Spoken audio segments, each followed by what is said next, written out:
नमस्कार दोस्तों।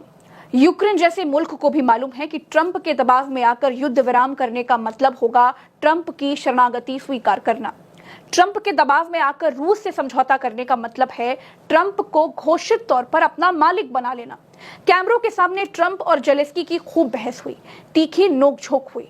बात यहां तक बढ़ गई कि शाम का भोजन टुकराकर जेलेंस्की अपने देश यूक्रेन वापस चले गए। लेकिन ये बात हमारे प्रधानमंत्री जी को समझ नहीं आई। मसला हमारे और पाकिस्तान के बीच था। हमारी सेनाएं आतंकवादियों का मुंह तोड़ जवाब दे रही थी। बीच में ट्रंप आते हैं और सीज फायर की घोषणा करके चले जाते हैं। ट्रंप भारत देश के कौन लगते हैं? फूफा लगते हैं, बुआ के ससुर लगते हैं।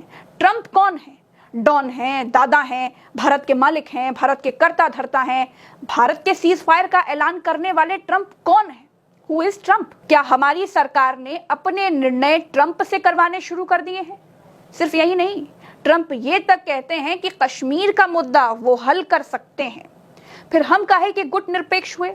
फिर हम क्यों ये कहते हैं कि कश्मीर के मुद्दे में हम किसी तीसरे का हस्तक्षेप बर्दाश्त नहीं करेंगे? दोस्तों, भारत पाकिस्तान के बीच इस तनाव भरे माहौल में जिनको हमने हीरो बनाया, जिनको हमने हीरोइन बनाया, सेलिब्रिटी बनाया, वो सब इस डर से कि कहीं उनकी फिल्में पाकिस्तानी देखना ना छोड़ दें, कहीं उनकी फिल्मों के दीवाने पाकिस्तान में कम ना हो जाएं, कोई भी भारतीय बॉलीवुड का हीरो या हीरोइन भारत पाकिस्तान तनाव पर एक शब्द नहीं बोला।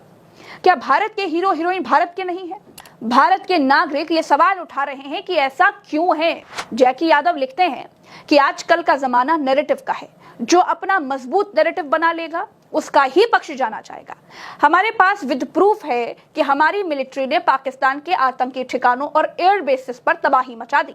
लेकिन दुनिया की मीडिया भारत से जलती है और इसी वजह से वो पाकिस्तान का नैरेटिव दिखाते हैं।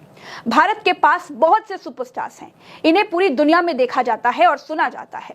यदि ये भारतीय सेना के पराक्रम की कोई भी खबर सबूतों के साथ पोस्ट करें या स्टोरी लगाएं तो सारी दुनिया हमारी मिलिट्री की ताकत और सच जान जाएगी। मगर अफसोस, हमारे देश के सेलिब्रिटीज बेहद ही गंदी और स्वार्थी मानसिकता के हैं। इन्हें इस देश से कोई मतलब नहीं है। दोस्तों, एक चीज और दिखाती हूँ। यह अमिताभ बच्चन का ट्विटर है। अमिताभ बच्चन सदी के महानायक हैं। जब भारत के लिए कुछ लिखना चाहिए था तो ये महाशय ये कोड वर्ड लिख रहे थे। इनकी जुबान कहाँ गिर गई?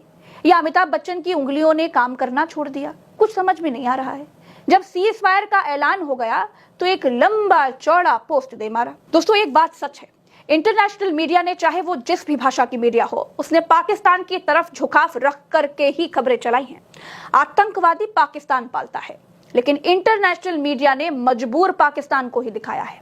जब इंटरनेशनल मीडिया पार्शियलिटी कर रही थी, ये बहुत हद तक गोदी मीडिया का फेक और फर्जी प्रोपेगेंडा की वजह से भी मुमकिन हुआ।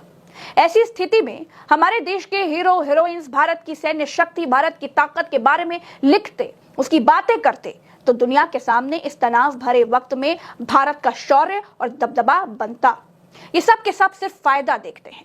अंबानी की कंपनी ऑपरेशन सिंदूर का ट्रेडमार्क रजिस्ट्रेशन करवाने के लिए दौड़ पड़ी थी कि इस नाम से फिल्म वगैरह हम ही बना सकते हैं, ये नाम हमारे नाम से ही रजिस्टर होना चाहिए। ये आपदा में अवसर तलाश रहे थे। खैर, बाद में इन्होंने इससे नाम वापस ले लिया। खैर, और बताती हूँ, जो हीरो हीरोइन देशभक्ति फिल्में बनाकर करोड़ों कमाते हैं वो भी देश के लिए कुछ नहीं बोले, जबकि पाकिस्तानी हीरो हीरोइंस खोलकर बोल रहे थे। इन सबको पहचानने की जरूरत है दोस्तों। नमस्कार।